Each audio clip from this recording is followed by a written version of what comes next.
A forgotten map, a single clue, and the Earth gives up a chest of Spanish doubloons. This is the dream that has driven explorers for centuries.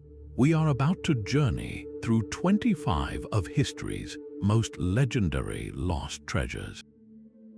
These are not just stories of gold and jewels, but of empires that fell, of ships that sank, and of secrets that were buried and never found. You will discover the true stories behind vanished wonders, from an entire room made of amber to a lost city of gold hidden deep in the Amazon. How did a pirate's fortune simply disappear into the Louisiana bayous? What happened to a sacred biblical artifact that was the center of an entire faith? By the end of this, you will know the greatest unsolved mysteries of all time and the clues that still remain. What kind of treasure calls to you the most? Deep within the Catherine Palace, a room once glowed with a warm, honeyed light. This was the Amber Room, a chamber often called the eighth wonder of the world. Its walls were not mere paint and plaster, but a magnificent mosaic of several tons of solid amber, painstakingly carved and fitted together. These rich panels were further adorned with glittering gold leaf and set between ornate mirrors, creating a space that seemed to capture and multiply sunlight itself. It was a masterpiece of Baroque art, so opulent it was nearly impossible to put a price on. The story of this treasure begins not in Russia, but with Prussian King Frederick I, who commissioned its creation as a symbol of his power and wealth. But in a grand diplomatic gesture, his son, Frederick William I, gifted the entire room to Peter the Great of Russia in 1716, cementing an alliance between the two powers. For over 2 centuries, it resided in the Catherine Palace near St. Petersburg, astounding all who saw it. Then came the war. When Nazi forces invaded Russia in 1941, they specifically targeted the palace. Knowing the room's immense value, the soldiers meticulously dismantled the amber panels, packed them into 27 crates, and shipped them to Königsberg Castle in Germany, then known as East Prussia. There, the panels were put on display once more. But as the war reached its fiery end and Königsberg was bombed into rubble, the Amber Room vanished from all historical records. The crates were never seen again. Did they burn in the Allied bombings? Were they hidden in a secret underground bunker that was later sealed? Or were they smuggled away on a ship that sank to the bottom of the Baltic Sea? For decades, treasure hunters and historians have followed every possible lead, from salt mines to forgotten manor houses, but the trail always ends in a cold, silent mystery. The eighth wonder of the world simply disappeared, leaving behind only a single, haunting question. What would it take for a treasure of that scale to vanish without a trace? From a treasure lost to war, we turn to one that vanished from the very center of faith. The Ark of the Covenant was far more than a gold-covered chest. It was the physical throne of the divine, a sacred container holding the stone tablets inscribed with the 10 Commandments. For the ancient Israelites, it was the ultimate symbol of their covenant with God, carried before them into battle and housed within the Holy of Holies, the most sacred inner chamber of the first temple in Jerusalem. Only the high priest was permitted to approach it, and even then, just once a year. Its power was said to be both awe-inspiring and terrifying, a force that could part rivers and lay waste to armies. Then, in 587 before the Common Era, the unthinkable happened. The Babylonian Empire, under King Nebuchadnezzar II, laid siege to Jerusalem, ransacking the city and reducing Solomon's magnificent temple to rubble. The historical record from this point forward falls silent. The Ark of the Covenant is never mentioned again in the Hebrew Scriptures as being present in a rebuilt Second Temple. It simply vanished from history, so what became of it? One enduring theory claims it was smuggled away to safety long before the Babylonians arrived.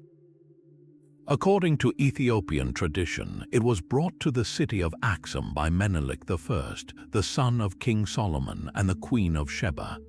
There, they believe, it resides to this day within a specially built chapel, guarded by a single monk who dedicates his entire life to its protection. Other scholars suggest it was hidden in a labyrinth of tunnels and chambers deep beneath the Temple Mount in Jerusalem, a secret location known only to a few priests, a place so well concealed it has never been found despite centuries of searching. Could it have been melted down for its gold by the conquering Babylonians? It is a logical, if deeply unsatisfying, possibility. Yet the complete absence of any claim to its capture makes this theory unlikely.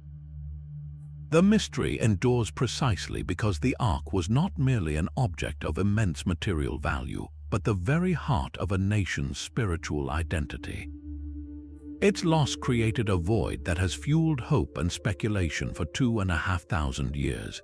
If it were ever found, would it still hold the echo of that ancient, formidable power? The fate of the Ark remains one of faith, but our next treasure was born from a brutal act of greed.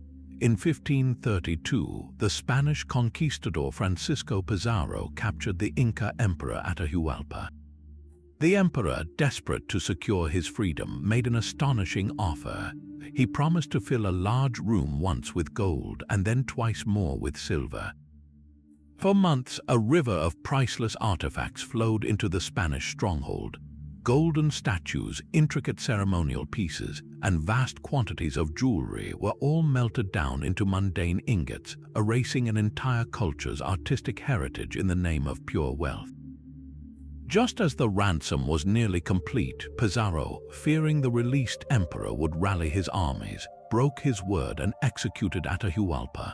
News of this betrayal raced ahead of the treasure caravans. Atahualpa's most loyal general, Rumiñahui, was marching with a massive contingent of the remaining gold. Upon hearing of his emperor's murder, he made a fateful decision. He would not deliver the treasure to the treacherous Spanish. Instead, he ordered his men to hide the unimaginable fortune, a king's ransom in solid gold, somewhere within the treacherous, mist-shrouded peaks of the Danganats Mountains in modern Ecuador. Rumiñahui was later captured and tortured, but he never revealed the location, taking the secret to his grave. To this day, that vast hoard of Inca gold has never been found, lost in an impenetrable wilderness of fog and jungle. This pattern of a promised fortune vanishing into thin air would repeat itself centuries later, this time on the high seas. By 1820, the Spanish colonies in the Americas were in revolt. The Spanish governor of Lima, Peru, faced with an advancing liberating army, panicked. He needed to protect the city's accumulated wealth, a staggering collection that included solid gold statues, jeweled church altars, and hundreds of gold bars. He entrusted this entire fortune, known as the Treasure of Lima, to a British sea captain named William Thompson, ordering him to sail it to safety in Mexico. It was a decision he would instantly regret. Once the treasure was loaded onto his ship, the Merry Deer, Captain Thompson revealed his true nature. He and his crew murdered the Spanish guards and priests accompanying the treasure, then altered course. They sailed for the remote Cocos Island, a speck of land in the Pacific Ocean. There, according to the sole surviving crew member's later confession, they buried the entire hoard in a hidden cave or deep ravine. Captain Thompson was eventually captured, but he cut a deal to lead authorities back to the spot in exchange for his freedom. On the journey to the island, he simply escaped into the jungle and vanished, leaving the treasure of Lima buried. His story has fueled over 300 major expeditions to Cocos Island, each one dreaming of finding that one hidden cave entrance. Yet the island has guarded its secret fiercely, leaving us to wonder if the jungle has simply swallowed the gold, or if the sea captain's tale was just another pirate's lie. A royal visit was imminent, and the very symbols of British authority in Ireland were gone. In July 1907, just days before King Edward VII was due to arrive in Dublin, a breathtaking discovery was made inside the heavily guarded Dublin castle. The Irish crown jewels had been stolen. These were not a crown and scepter, but the ceremonial insignia of the Order of St. Patrick, the Irish equivalent of England's Order of the Garter. The treasure consisted of a magnificent star and a spectacular badge, both lavishly studded with hundreds of Brazilian diamonds, emeralds, and rubies. Their value at the time was estimated at a sum that would be many millions in today's currency, but their symbolic worth representing the crown's power was truly immeasurable. The jewels were kept in a library safe, a safe for which only 2 men held the keys. The investigation that followed was a masterclass in confusion and suspicion. The prime suspect quickly became the man responsible for their safekeeping, Sir Arthur Vickers, the Ulster King of Arms. He was known to be careless, even reportedly showing the jewels off at private parties and having once left the safe key in its lock. Yet despite a full royal commission of inquiry, no one was ever charged with the crime. The evidence seemed to point in multiple directions at once. Some believed Vickers was framed by a rival within his own office. Others whispered of a high society cover-up, a conspiracy to protect powerful figures, perhaps even individuals involved in a secret homosexual circle at a time when such acts were criminal. The scandal ruined Vickers, who was dismissed from his post in disgrace, and he maintained his innocence until his death. The jewels themselves vanished completely, never offered for sale on the open market and never seen again. Did a clever thief melt them down for their precious stones, erasing their identity to avoid detection? Or are they still hidden away in a Dublin townhouse or buried in the Irish countryside, waiting for a lucky soul to stumble upon a secret that shattered a kingdom's pride? There is a special kind of tragedy when a treasure is not just lost, but its very identity is erased. A stone that had been admired by royalty for centuries, the Florentine diamond was a marvel of nature and human artistry. This legendary gem was a pale, lemony yellow, weighing an astounding 137 carats. Its most distinctive feature was its cut, a unique double rose shape with 126 facets that captured light in a way no other diamond could. Its journey began centuries ago in the mines of India, eventually finding its way into the hands of the powerful Medici family in Florence, from whom it took its famous name.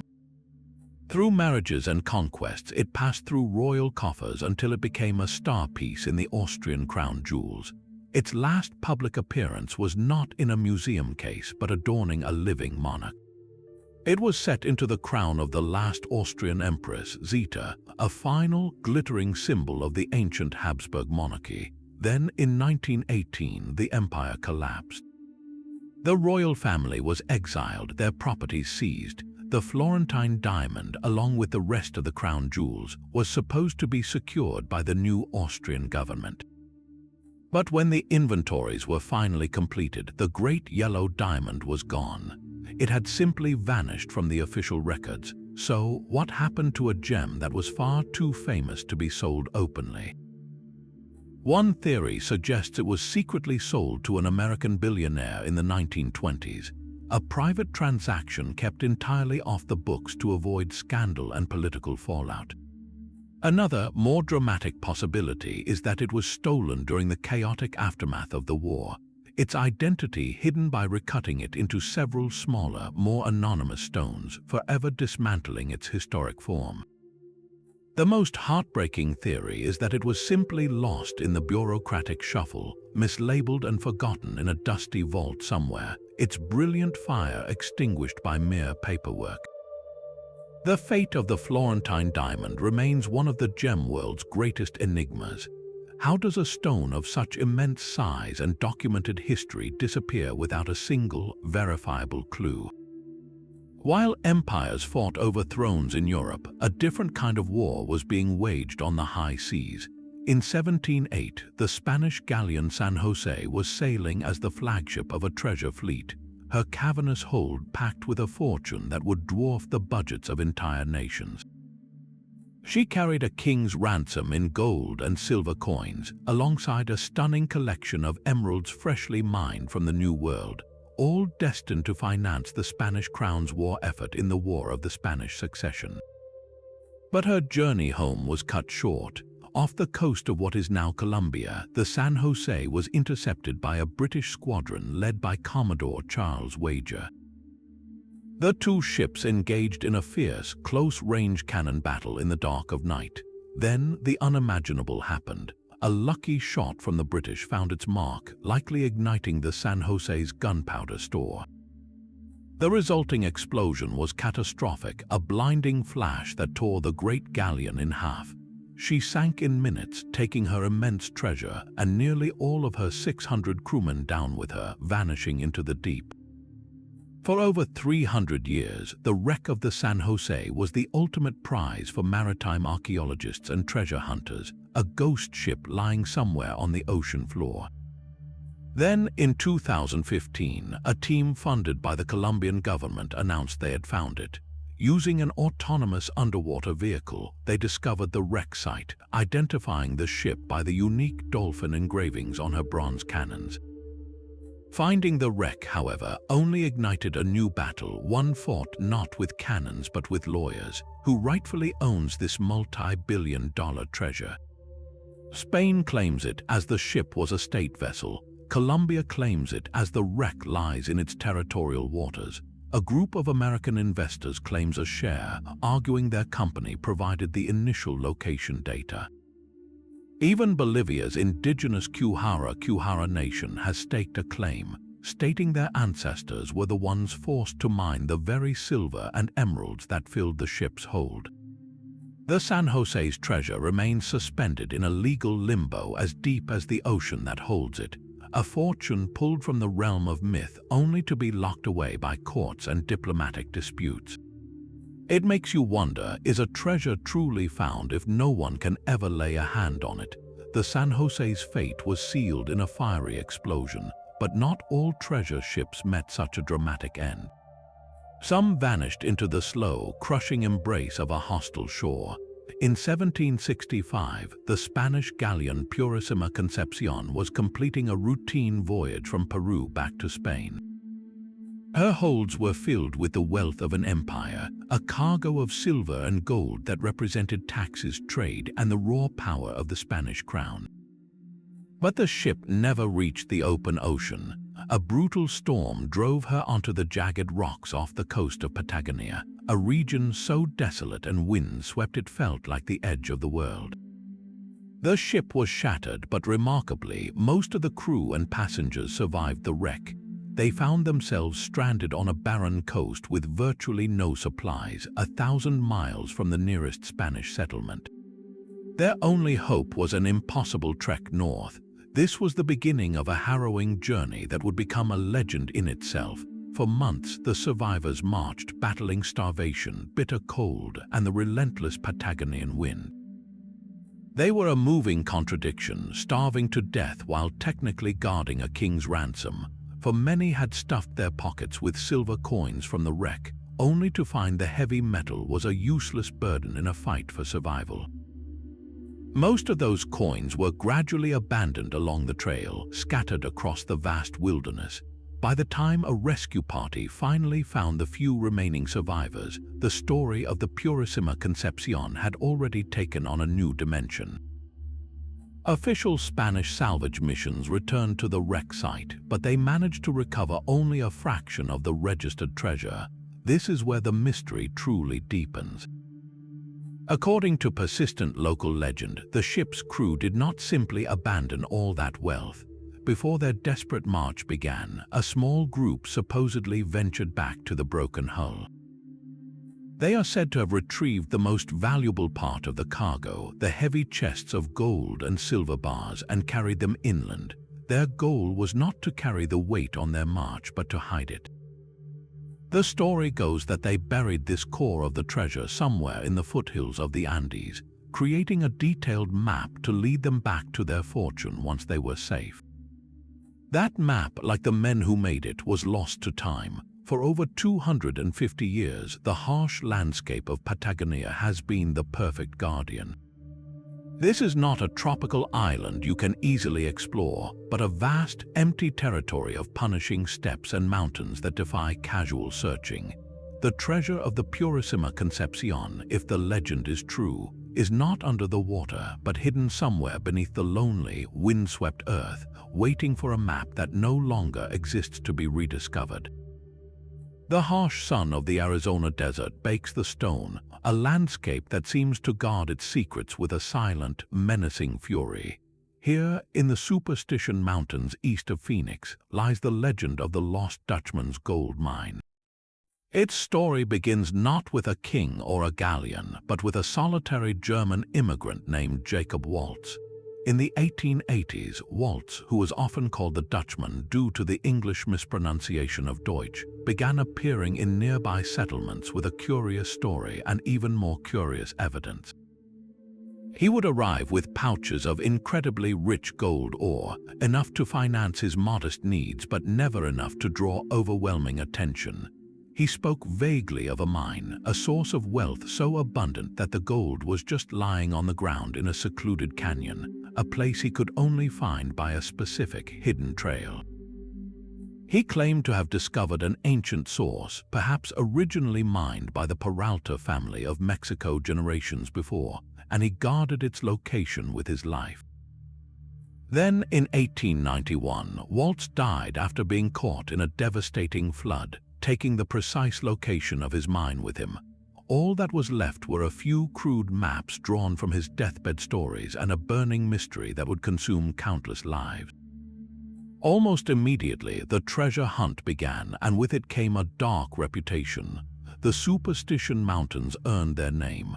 Dozens of prospectors and adventurers have vanished within their treacherous canyons over the decades. Some died from exposure or simple misadventure in the brutal, waterless terrain. Others, however, met more sinister ends. There was the case of Adolf Ruth, who in 1931 went into the mountains with what he claimed was a genuine Peralta family map.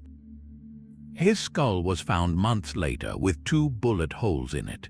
The death was officially ruled a homicide, but the killer was never found. These strange tragedies fueled stories of a curse, a supernatural force protecting the gold, turning the search into a dangerous obsession that has claimed more lives than it has enriched. Yet beneath the legend lies a kernel of scientific possibility. Geologists confirm that the Superstition Mountains are part of a vast volcanic field, and such regions are known to host rich epithermal gold veins. These are precisely the kinds of geological formations that can create a bonanza deposit, a concentrated pocket of gold exactly like the one Waltz described. The mine is not necessarily a myth, but a very real, undiscovered geological feature hidden in a labyrinth of canyons and cliffs. This combination of plausible wealth and palpable danger has made the Lost Dutchman's mine the quintessential American treasure legend, a siren call that continues to lure the hopeful and the desperate into the shadows of the stone. What is it about a hidden canyon of gold that makes rational people risk everything, even their very lives, for a secret that has been so fatally well kept? The legend of the Lost Dutchman is a solitary tale of gold and obsession, but our next story is one of a pirate who commanded an entire fleet from the swamps. Jean Lafitte was more than a simple pirate. He was a charismatic leader and a shrewd businessman who turned the maze of Louisiana bayous into a pirate kingdom. From his fortified base at Barataria Bay, south of New Orleans, Lafitte and his men operated a vast smuggling network. They preyed upon Spanish merchant ships sailing from Mexico, capturing vessels laden with silver, gold, and precious gems. He did not just hide his plunder in a single chest. He built a thriving black market port where the wealth of empires was openly traded. For years, he flaunted his power, living a life of luxury and influence right under the nose of the American government. This all came to a head during the War of 1812, when the British offered him a fortune and a royal pardon to help them attack New Orleans. Lafitte made a calculated decision. He instead went to the Americans, offering his services and his knowledge of the terrain. His pirates, expert artillerymen, were instrumental in Andrew Jackson's stunning victory at the Battle of New Orleans. In a remarkable twist, the pirate was hailed as a hero, and he and his men received a full pardon from President James Madison. yet the pardon did not change his nature. He soon returned to his old ways, establishing a new base on Galveston Island in Texas and continuing his raids, but the golden age of piracy was ending. Under pressure from the American Navy, Lafitte was forced to abandon his island fortress in 1821. He set sail into the Gulf of Mexico with several of his ships and simply vanished from history. It is this disappearance that fuels the greatest mystery. What happened to the accumulated treasure of 2 decades of piracy? He could not have taken it all with him. The enduring belief is that before he fled, Lafitte ordered his most loyal men to bury massive caches of treasure all along the Gulf Coast. They would have hidden chests of Spanish silver coins, gold bars, and jeweled artifacts in the treacherous, shifting bayous of Louisiana and the sandy islands of Texas. The locations would have been marked by cryptic symbols on oak trees or recorded on maps that were later lost. For 200 years, treasure hunters have scoured these wetlands, following old maps and local legends, convinced that a king's ransom in pirate gold lies just beneath the mud and murky water. They face a landscape that is the perfect hiding place, a labyrinth of water and earth that changes with every hurricane, guarding its secrets as fiercely as Jean Lafitte himself ever did. What would it be like to find one of those caches, to pull a waterlogged chest from the muck and break it open to see the glint of centuries-old Spanish gold? While pirates buried their loot in secret, another treasure was catalogued with meticulous, almost bureaucratic precision. In 1952, archaeologists made a stunning discovery in a cave near the ancient settlement of Qumran, the same place where the famed Dead Sea Scrolls were found. But this find was entirely different. It was not a religious text written on fragile parchment, but 2 oxidized rolls of thin copper, so brittle they had to be carefully cut open rather than unrolled. When scholars finally pieced them together and translated the Hebrew text, they realized they were not holding scripture. They were holding a list. This was the copper scroll, and it detailed the hiding places for 64 separate stashes of treasure. The sheer scale of the wealth described is almost beyond comprehension. It speaks of hundreds of tons of gold and silver, along with precious ritual objects from the Second Temple in Jerusalem. This was not a pirate's meager chest, but the potential inventory of an entire kingdom's treasury, systematically hidden away.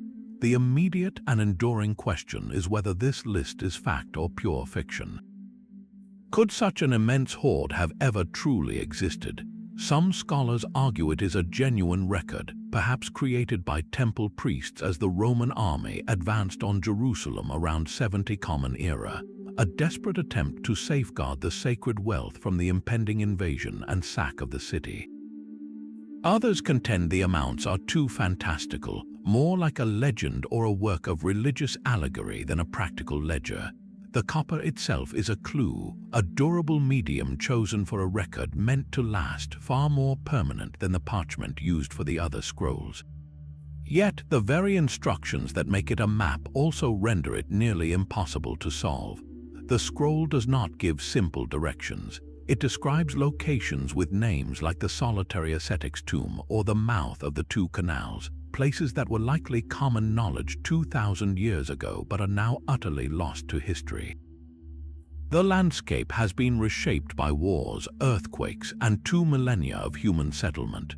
A directive to dig under the eastern stairs of a forgotten reservoir or in a specific cistern is a maddening dead end when the reservoir itself has vanished without a trace. This is the unique frustration of the copper scroll. It is the most literal, deliberate treasure map ever discovered from the ancient world, yet it remains a locked door. It promises a fortune that could rewrite history, but its key was the living memory of a people long gone. How many of those 64 stashes, if any, still lie undisturbed, their gold waiting just feet below where someone walks today, completely unaware of the secret sleeping beneath the dust? Their financial empire was built not just on faith, but on the first international banking system the world had ever seen.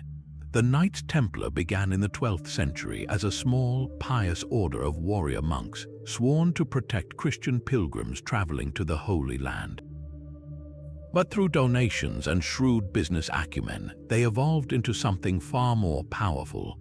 They created a revolutionary network where a pilgrim could deposit funds at a Templar preceptory in London and, using a coded letter of credit, withdraw the same amount in Jerusalem. This safe transfer of wealth, protected by their formidable military reputation, made them the trusted bankers to kings and popes. They amassed immense estates, lent vast sums to monarchs, and managed the treasuries of entire nations, becoming the financial backbone of medieval Europe. Their power, however, became their greatest vulnerability. By the dawn of the 14th century, King Philip IV of France, known as Philip the Fair, was drowning in debt, much of it owed to the Templars. Coveting their wealth and desperate to free himself from their financial grip, he devised a ruthless plan. On Friday, October 13, 1307, he launched a surprise, coordinated attack. In a single bloody dawn, his officers arrested hundreds of Templars across France, charging them with heresy, blasphemy, and other fabricated crimes. The order's Grand Master, Jacques de Molay, was seized and tortured, his confession extracted under unimaginable duress. Yet, despite the king's meticulous planning, something was missing. When his men stormed the Templar headquarters in Paris, the legendary treasury was gone. The vaults, rumored to hold centuries of accumulated gold, silver, and priceless religious relics, were virtually empty. This single fact ignited a mystery that has burned for 700 years. What happened to the treasure of the Knights Templar? The most compelling legend suggests the order was forewarned. In the days or perhaps hours before the arrests, a small, trusted group of knights allegedly loaded the core of their wealth onto a fleet of wagons and smuggled it out of Paris under cover of darkness. From there, the trail leads to the coastal fortress of La Rochelle, where a flotilla of Templar ships sat at anchor. According to the story, these ships were loaded with the treasure and then simply vanished from all historical record. Their destination remains one of history's greatest puzzles. One theory proposes they sailed west across the Atlantic, using navigational knowledge gleaned from their travels. Could they have established a secret outpost in North America, perhaps in Nova Scotia, leaving behind clues that would later fuel stories of Oak Island and its notorious money pit? Another persistent idea places the treasure in Scotland. The Templars found a powerful ally in Robert the Bruce, who was excommunicated by the Pope, and THUS Chinese letter by the order's suppression. Did the fleet find safe harbor there, with the treasure hidden beneath Rosslyn Chapel or in a remote Highland glen, its secret guarded by generations of Scottish masons? The most enduring and perhaps most plausible theory is that their fortune was not lost but transformed. The Templars' sophisticated financial techniques and their vast network of secure vaults did not simply disappear. Some historians argue that the surviving members, along with their operational knowledge, relocated to Switzerland. There, in the Alpine valleys, they may have laid the foundational principles for the discreet, neutral, and impenetrable Swiss banking system we know today. The treasure, in this view, was not a chest of gold, but an idea, the very concept of secure international finance, a legacy far more valuable and lasting than any single hoard of coins. The financial ingenuity of the Knights Templar preserved their power for centuries, but another kind of treasure, one of pure knowledge, vanished into the very foundations of a city. Deep beneath the ancient walls of the Moscow Kremlin lies a ghost of a library, a collection of texts so priceless that its discovery could rewrite entire chapters of classical history. This is the legendary Lost Library of the Moscow Tsars, often called the Library of Ivan the Terrible. Its story begins not with Ivan, but with his grandmother, Sophia Paleologina. She was a Byzantine princess, the niece of the last emperor of Constantinople. When she married the Grand Prince of Moscow, she did not arrive empty-handed. Her dowry was rumored to include a vast trove of ancient knowledge, a priceless inheritance salvaged from the collapsing Byzantine Empire. This was not merely a private book collection, but a potential ark containing the lost wisdom of antiquity. Imagine the potential contents. It could have held the complete histories of Rome by Livy, of which only fragments survive today. It might have contained plays by the Greek masters like Sophocles and Aeschylus that were lost when the Library of Alexandria burned. The collection was said to include ancient maps, scientific treatises, and philosophical works that presented a view of the classical world far different from the one we have pieced together from scattered, incomplete copies. This was a treasure that held not gold but ideas. Ivan the Terrible, a deeply educated and paranoid man, was known to be fascinated by this inherited library. Historical records suggest he added to it, and he certainly knew of its immense value. But after his death in 1584, the entire collection vanished from all records. It was as if the earth had swallowed it whole. The first major search began in the 18th century, and the hunt has continued ever since. Expeditions have probed the labyrinthine cellars beneath the Kremlin, scanned the tunnels of the Kitay-Gorod district, and even explored the hidden chambers of the Alexander Nevsky Lavra monastery. The search is maddeningly difficult because Moscow is built upon layers of its own history, a complex web of secret passages, sealed chambers, and forgotten foundations from different eras. Many historians hold a persistent belief that the library was not destroyed, but deliberately hidden. The theory is that as Moscow faced political turmoil or the threat of invasion, the collection was secured in a purpose-built, sealed underground chamber, a time capsule meant to protect it for future generations. The very weight of the city above it would have acted as its guardian.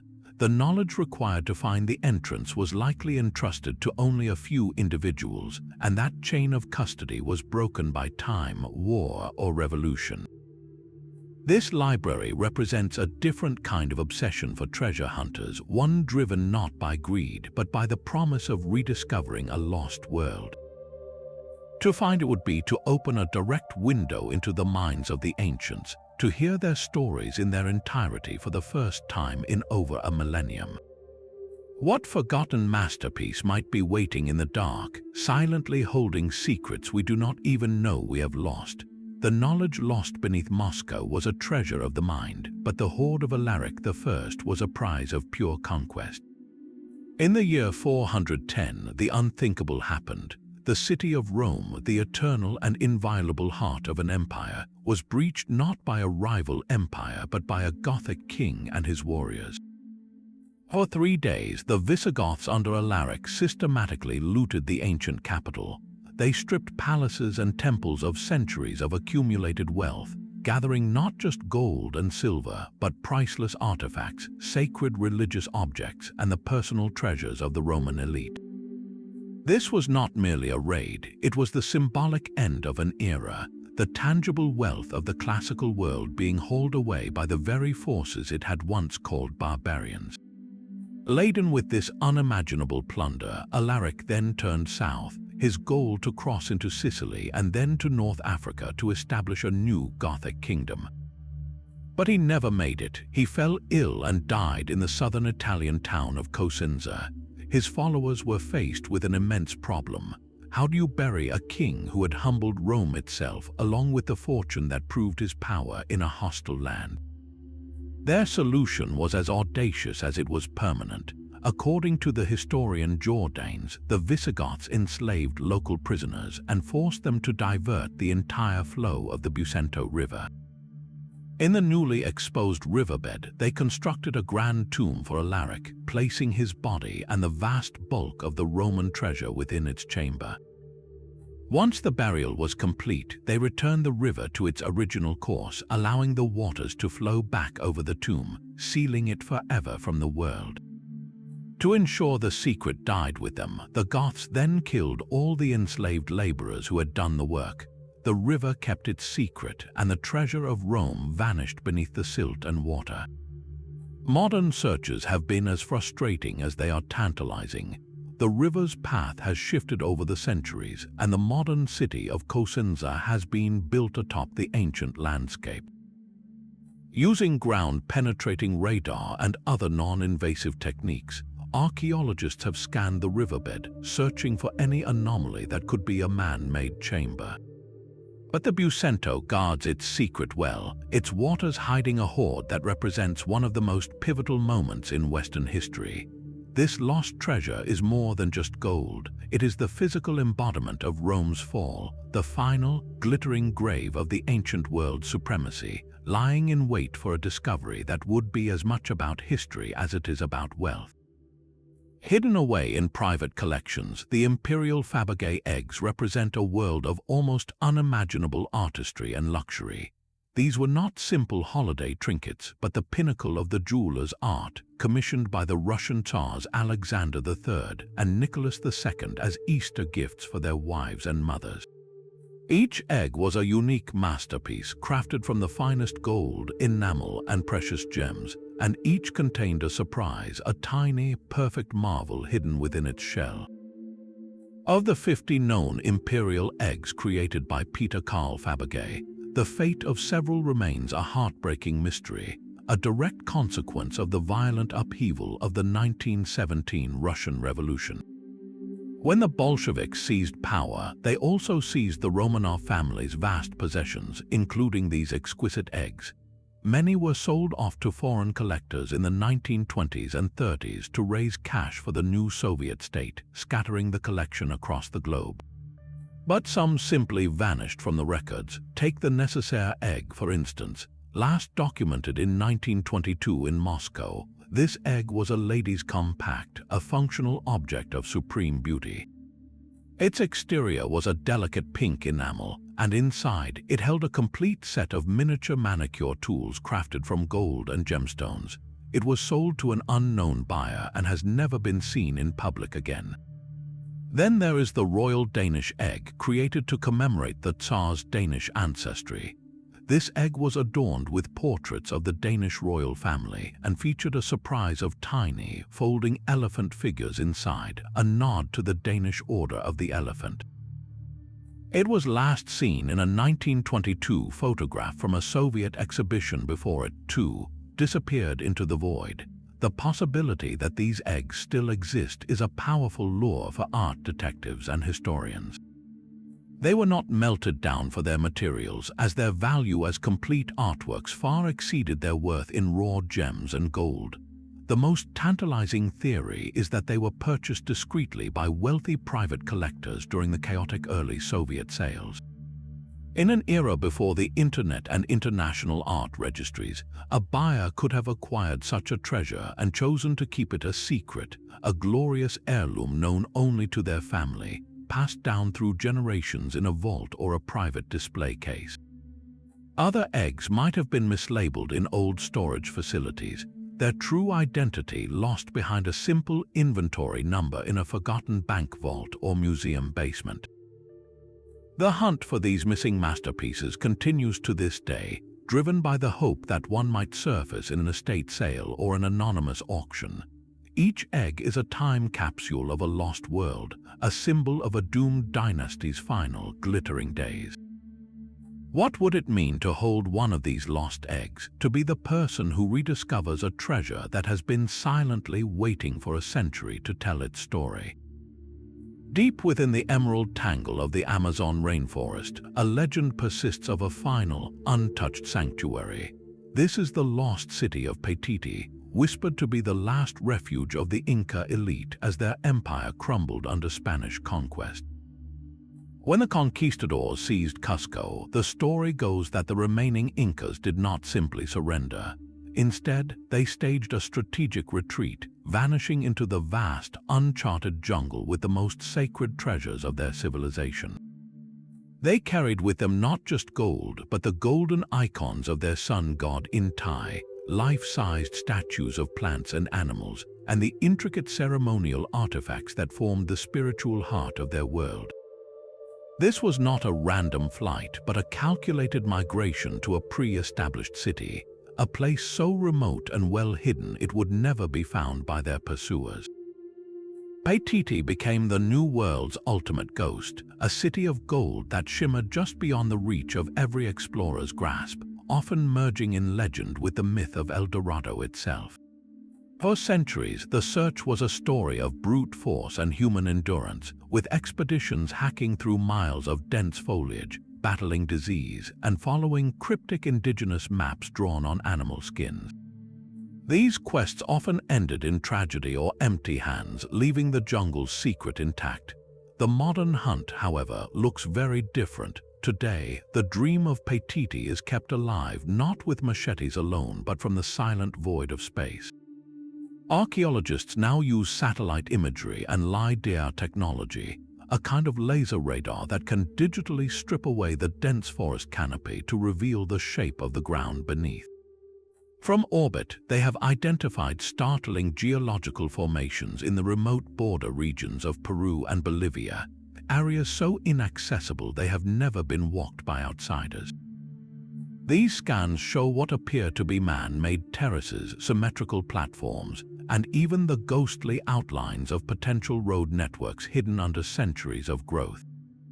These are not guarantees of a golden city, but they are profound clues promising anomalies that suggest large-scale, ancient human activity where no known civilization was supposed to exist. Each of these digital glimpses fuels a new expedition, blending old-world tenacity with cutting-edge science.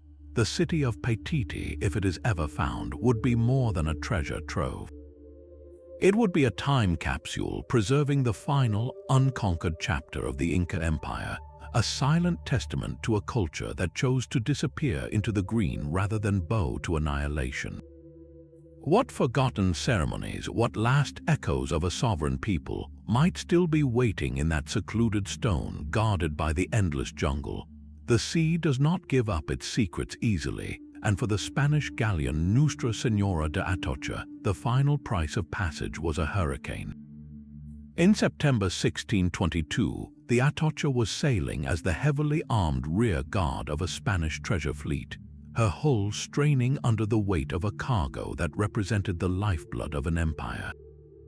She carried 47 tons of gold and silver, a fortune in copper ingots, and a breathtaking hoard of uncut emeralds from the mines of Colombia.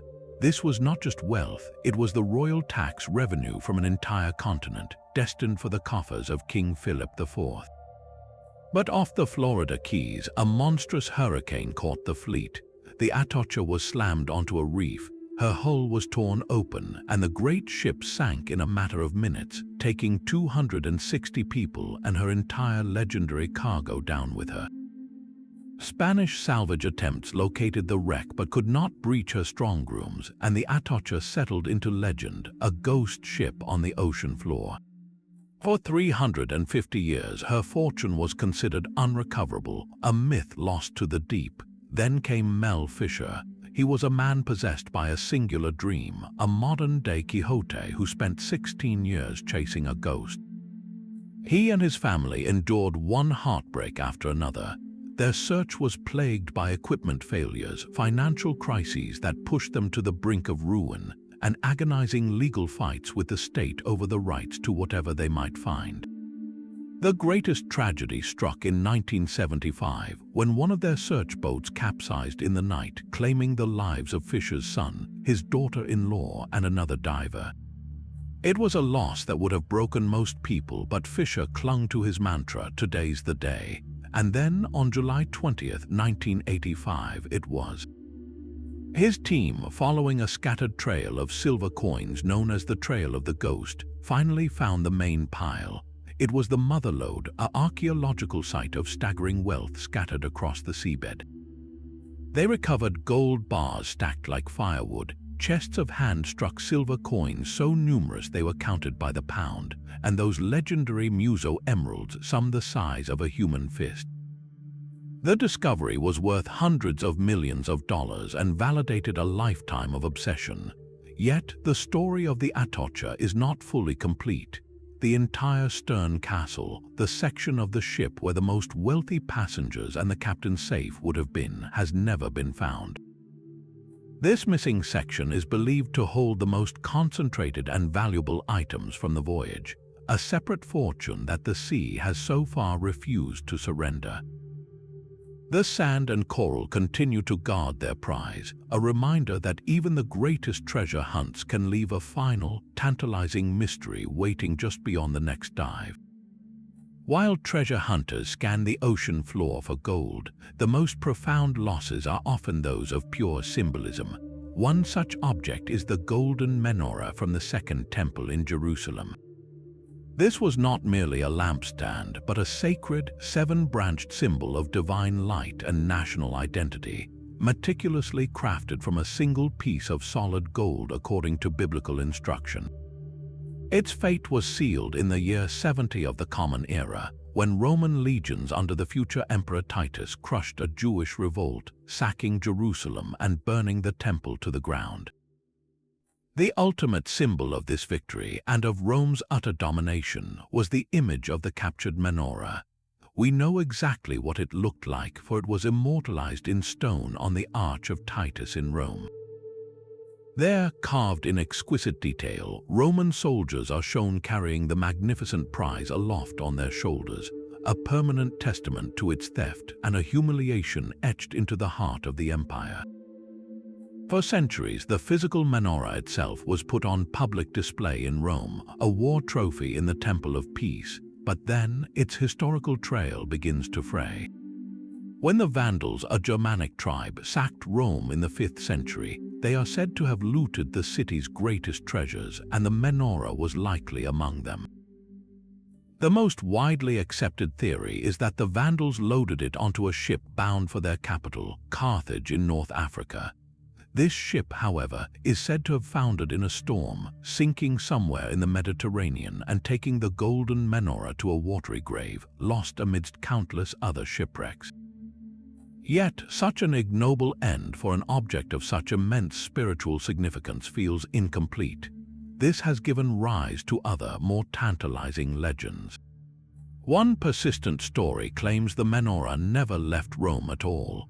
Could it have been hidden away in the labyrinthine vaults beneath the Vatican, a secret prisoner of a later empire, its existence concealed for centuries? Other theories suggest it was smuggled away by sympathetic guards or hidden in a catacomb during the Vandal threat, only for its location to be forgotten over time. The menorah's mystery is amplified by its nature. It was an object of such specific religious sanctity that melting it down would have been seen as a profound sacrilege even by conquerors. This makes the possibility of its survival, hidden in a dusty crate in a forgotten basement or resting silently on the seabed, a powerful and enduring hope. Its recovery would not be about monetary value, but about reclaiming a fragment of a shattered world, a single golden thread connecting back to the heart of an ancient faith. What would it mean for such a light to be found after all these centuries in the dark? That same North Sea storm that claimed the HMS Lutine also carried the weight of an entire city's financial future. In October 1799, this British naval frigate was on a desperate, secret mission. Its hold was packed with a staggering cargo of gold and silver bars and coins, a bailout package intended for merchants in Hamburg to prevent a catastrophic bank collapse. But the ship never made it. A ferocious gale drove the Lutine onto a sandbank off the Dutch coast, and the vessel sank almost instantly, taking all but one of her crew and the colossal treasure down into the shallow, churning waters. The financial shockwaves were immediate and severe, but from this disaster emerged a powerful symbol. Decades later, salvors recovered the ship's bell. This was no ordinary bell. It was inscribed with the ship's name and was eventually placed in the underwriting room of the Lloyd's of London insurance market, where it hangs to this day. Its purpose is deeply solemn. It is rung once for news of an overdue ship and twice for the safe return of a vessel, a haunting tradition that connects the modern world of finance directly back to that tragic night. For more than 2 centuries, the lure of the bullion has proven irresistible. The very sands that swallowed the Lutine have proven to be a fickle guardian, constantly shifting with the tides. Early salvage attempts in the 1800s were perilous affairs, with divers braving the cold, murky water to wrest a few gold bars from the wreckage. Over the decades, more than 1,000 gold bars and many coins have been recovered, but this represents only a fraction of the total shipment. The vast majority of the treasure, a hoard estimated to be worth many billions in today's currency, remains locked in the seabed. The sands have a habit of revealing a glint of gold one season, only to bury it again the next, making any recovery effort a race against the very elements. The wreck site itself is now largely considered exhausted by modern salvors, yet the legend persists that a fortune in bullion still lies buried deep beneath the sand, a financial phantom waiting for a shift in the current to reveal its final, glittering secret. The dark, cold waters of Lake Toplitz hold a secret born from the final, desperate days of the Third Reich. Tucked away in the Austrian Alps, this lake is not a scenic postcard but a deep, treacherous vault. As Allied forces closed in during the spring of 1945, Nazi officials frantically needed to dispose of the evidence of one of history's most audacious counterfeiting operations, known as Operation Bernhard. The plan had been to collapse the British economy by flooding the market with millions of perfectly forged pound notes. With defeat imminent, truckloads of these fake bills, along with crates of who knows what else, were hauled to the lake's edge and dumped into the abyss. The lake was the perfect hiding place, its depths choked with a tangled forest of sunken logs, a deadly labyrinth for any diver. The post-war world soon got a glimpse of what lay below. In the 1950s and 60s, divers recovered millions of the counterfeit pounds, confirming part of the story. But these expeditions were incredibly dangerous. Multiple divers have lost their lives in Lake Toplitz, their lines and equipment snagged by the underwater timber, a grim reminder that the lake guards its secrets with a lethal embrace. The recovered counterfeit money, however, only fueled a greater mystery. Why go to such lengths to hide only worthless forgeries? This is the core of the enduring theory that the most valuable plunder is still down there. Witnesses reported seeing crates that were far heavier and more carefully handled than those containing mere paper. Could the deepest, most inaccessible parts of the lake contain the Nazis' real stolen treasures? Looted gold from occupied Europe's central banks, priceless art from private collections, and jewels confiscated from victims. The official records were destroyed, and the few who knew the truth are long gone. Every attempt to fully probe the lake's depths has been thwarted by the logjam and the extreme conditions, leaving the central question unanswered. Did the Nazis use the known counterfeit operation as a decoy, a story to explain the dumping, while they secretly consigned their most valuable, irreplaceable spoils to the same dark, silent grave? There is a place where the earth itself seems to be made of silver. The legends of the Sierra Madre tell of mountains so rich that Spanish missionaries would simply hack off chunks of pure silver ore to use as makeshift seats around their campfires. These are not just tall tales, but the foundation for one of Hollywood's most enduring stories of greed and paranoia, the treasure of the Sierra Madre. The film's fictional gold mine was rooted in a very real and persistent historical mystery centered on the lost Padre mine. The story begins with Jesuit and Franciscan missionaries in the 17th and 18th centuries, who, while establishing missions in the remote and rugged Sierra Madre mountains of Mexico, stumbled upon outcrops of silver so incredibly pure they defied belief. They developed these veins secretly, using indigenous labor to extract fortunes that funded their religious work, all while carefully guarding the locations from the greedy eyes of the Spanish crown. The most famous of these was the Padre mine, a legendary shaft said to be so bountiful that its silver could be mined with a knife. Then, in 1767, King Charles III of Spain ordered the expulsion of the Jesuits from all Spanish territories. Facing forced removal, the priests made a fateful decision. They concealed the entrances to their mines, collapsing tunnels and erasing any visible trace of their work, determined to keep the wealth from falling into the hands of the crown. They took the secret of the locations with them, and the mountains swallowed the mines whole. For over 250 years, these legends have drawn prospectors into one of the most perilous regions in North America. The Sierra Madre is a breathtaking but brutal landscape of deep, shadowy canyons known as barrancas, jagged peaks, and dense, thorny scrubland. The terrain is only half the danger. The area has long been a refuge for bandits and, in more recent decades, powerful drug cartels who use the isolation to their advantage. This lethal combination of natural and human threats has kept systematic exploration nearly impossible, ensuring that any lost mine remains lost.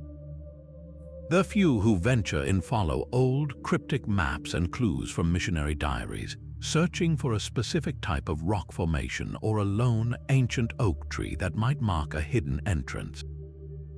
They are chasing a ghost, a dream of walking into a cave where the walls glitter with native silver, just as the Padres described. This is the powerful allure of the Sierra Madre, where history and myth are inseparably fused, and where the greatest treasure might not be the silver itself, but the enduring mystery of a mountain that refuses to give up its secret. A crown is more than gold and jewels, it is the soul of a nation given physical form. For Poland, that soul was the crown of Bolesław the Brave, crafted in the early 14th century for the coronation of King Władysław I. This was not merely a royal diadem, but the ultimate symbol of Polish statehood and sovereignty. Imagine a circle of pure gold, densely set with rubies, sapphires, and pearls, its design echoing a sacred, almost mystical connection between the monarch and the land he ruled. It resided in the royal treasury at Wall Castle in Krakow, a tangible link to a glorious past until the mid-17th century. That was when the Swedish deluge, a brutal invasion, swept across the country, leaving devastation in its wake. In 1655, the Swedish army captured Krakow and systematically looted the treasury. The crown, along with the rest of the Polish regalia, was seized as war booty. And from that moment, it vanished from all reliable historical accounts. So, what became of this national treasure? The most logical, yet most disheartening, theory is that it was quickly melted down in Sweden. Its gold and gems would have been repurposed into coins or new jewelry, its identity erased forever to fuel the Swedish war effort. This cold, practical fate befell countless precious artifacts. But what if it was not destroyed? Another compelling idea suggests that Polish loyalists, perhaps within the treasury itself, managed to switch the real crown with a convincing replica, hiding the original to save it from the invaders. If this is true, the crown could have been secreted away to a remote monastery, a noble family's estate, or even buried beneath the very stones of Wall Castle, its location known only to a few who took the secret to their graves. A third possibility is that it was indeed taken to Sweden but was lost in the ensuing centuries, perhaps in a palace fire or simply misplaced in a vast royal collection, mislabeled and forgotten. The cultural weight of this loss is immense. For Poland, a nation that has repeatedly fought for its very existence, the recovery of the crown of Bolesław would be far more than an archaeological triumph. It would be a resurrection, the return of a lost piece of the national spirit. To hold that crown again would be to touch the unbroken line of Polish history, a physical reassurance that the identity of a people can never truly be erased. What would it mean for a country to rediscover its own heart, forged in gold and lost to the shadows of war? Percy Fawcett was a man who believed in maps that no one else could see. A seasoned British explorer, he had spent years charting the vast, uncharted regions of South America, developing a theory that would consume his life. He became convinced that deep within the Brazilian Amazon, hidden from the world, stood the ruins of a complex, sophisticated civilization, which he referred to in his coded journals only as the Lost City of Z. His belief was not mere fantasy. It was built on old Portuguese manuscripts, indigenous tales of stone cities, and his own observations of strange, geometric earthworks in the jungle. He envisioned not a city of literal gold, but a cradle of advanced knowledge, a place that would rewrite the history of the Americas. In 1925, with funding from London societies and accompanied only by his son Jack and his son's friend Raleigh Rymel, Fawcett embarked on his final expedition. His last known communication was a letter sent back from a remote outpost expressing high hopes. Then the jungle swallowed them whole. They were never seen again. The disappearance ignited a century of obsession. Over the following decades, more than 100 expeditions, large and small, ventured into the green hell to find Fawcett or his city. The quest became a siren call that proved as deadly as the city was elusive.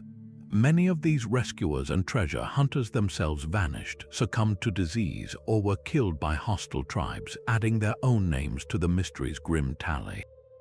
For a long time, the official world of archaeology dismissed Fawcett as a deluded fool, a man chasing ghosts in an impenetrable wilderness that could never have supported a large, complex society. The Amazon was supposed to be a pristine, virgin forest, incapable of hosting anything more than small, nomadic tribes. But in a stunning twist of fate, modern science has begun to vindicate the lost explorer. Recent archaeological discoveries, aided by satellite imagery and LiDAR, have revealed something extraordinary. The pre-Columbian Amazon was in fact a heavily managed landscape, home to millions of people living in large, interconnected settlements. Vast geometric earthworks, complex road systems, and evidence of sophisticated soil engineering have been found exactly where Fawcett insisted they would be. The jungle, it turns out, was not a pristine wilderness but the overgrown garden of a lost world. Percy Fawcett did not vanish because he was chasing a myth. He vanished because he was terrifyingly close to a truth that the world was not yet ready to accept.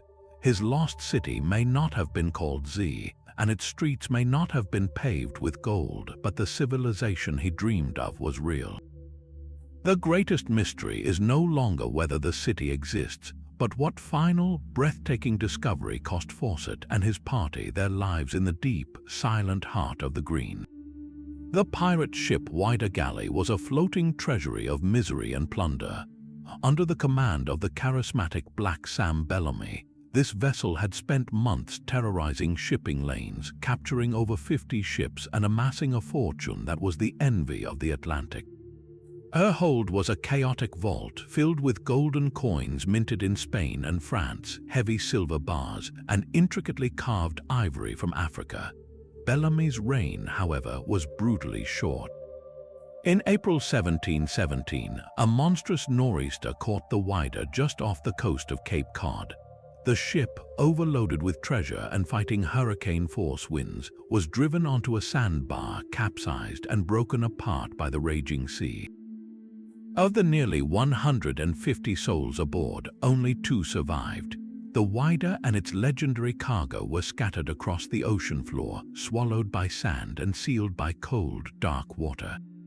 For centuries, it was just another ghost story, a pirate myth lost to the deep. Then, in 1984, after years of searching historical archives and scanning the seabed, an explorer named Barry Clifford made an announcement that changed maritime archaeology forever. He had found it. Using a sophisticated metal detector and an old survey map, his team located the wreckage, and the proof was undeniable. They recovered the ship's bell, inscribed with the words "The Whydah Galley, 1618." This was the smoking gun, the first and only fully authenticated pirate shipwreck ever discovered in the world. The excavation that followed has been like peeling back the layers of a dark, watery history.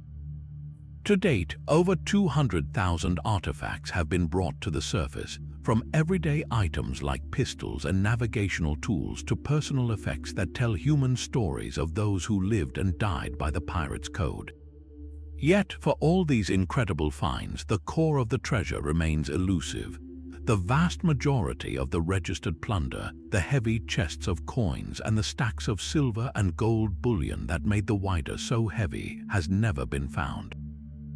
The prevailing theory among archaeologists is that when the ship capsized, the densest and most valuable materials plummeted straight down, punching through the decaying deck and burying themselves deep within the compacted sand and clay beneath the main wreck site.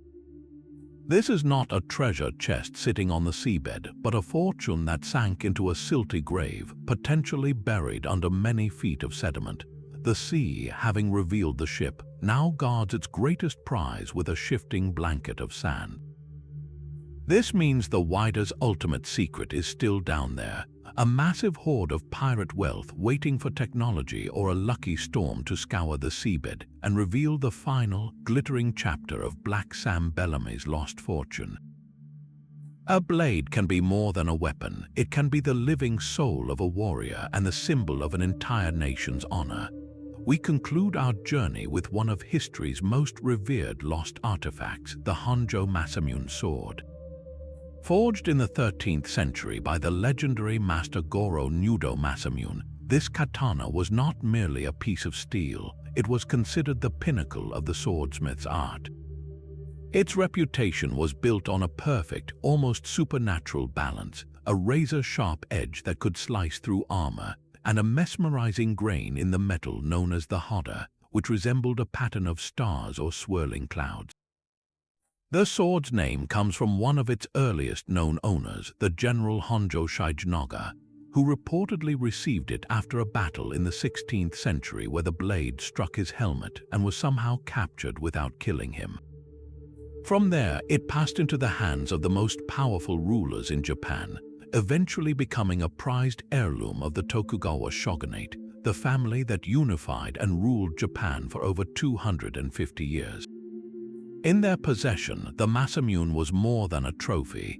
It was a physical representation of their divine right to rule, a tangible link to the samurai code of Bushido. For centuries, it was protected, revered, and passed down through generations. Then, in the chaotic aftermath of the Second World War, it vanished. As part of the Allied occupation, the American authorities issued orders for all Japanese families to surrender their hereditary swords. The intent was to dismantle the military culture, but it meant that countless priceless art objects, including the Honjo Masamune, were collected from their owners. The Tokugawa family, like all others, complied. The sword was handed over and officially logged into an inventory in 1946, and after that final, cold line in a ledger, it completely disappeared. There was no record of it being destroyed with the thousands of lesser blades that were melted down for scrap. There was no paperwork for its sale or shipment back to the United States as a souvenir. It simply ceased to exist. The mystery of its fate is agonizing for collectors and historians. Was it stolen by a soldier who had no idea of the cultural earthquake he held in his hands? Was it shuffled into a crate and forgotten in a dusty military warehouse, its identifying marks lost? Or did it, against all odds, find its way into the hands of a private collector who has kept the world's greatest sword a secret for decades? Its value is almost immeasurable, potentially worth tens of millions of dollars, but its true worth is cultural. To lose the Honjo Masamune is to lose a chapter of Japan's soul. Its absence is a silent question that hangs in the air, a ghost of polished steel and honor, waiting for the day it might be drawn from the shadows of history once more. These stories of lost wealth span continents and centuries, yet they echo a single, powerful truth. We have journeyed from the sunken galleons of the Spanish Main to the hidden Inca gold in the Andes, from the sacred Ark of the Covenant to the vanished library of Ivan the Terrible. We have seen pirate loot swallowed by southern bayous and Nazi secrets sunk in an alpine lake. The treasures themselves are as different as a golden menorah and a copper scroll, a Fabergé egg and a samurai sword.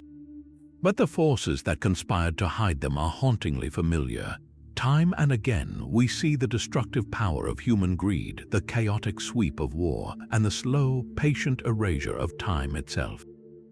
Empires rise and fall, maps are redrawn, and the earth and sea reclaim what was taken from them. The real treasure, then, is rarely the gold or the gems.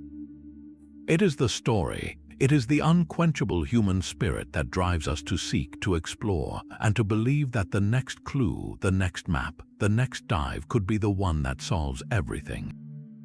These mysteries are a legacy of our own relentless curiosity. So we have to ask you, after this journey through history's greatest losses, which one calls to you? If you could embark on one expedition, which of these 25 lost treasures would you dedicate your life to finding? Let us know in the comments below. And if you are hungry for more adventures into the forgotten corners of our past, be sure to subscribe. Our next journey into history's greatest mysteries is just waiting to begin.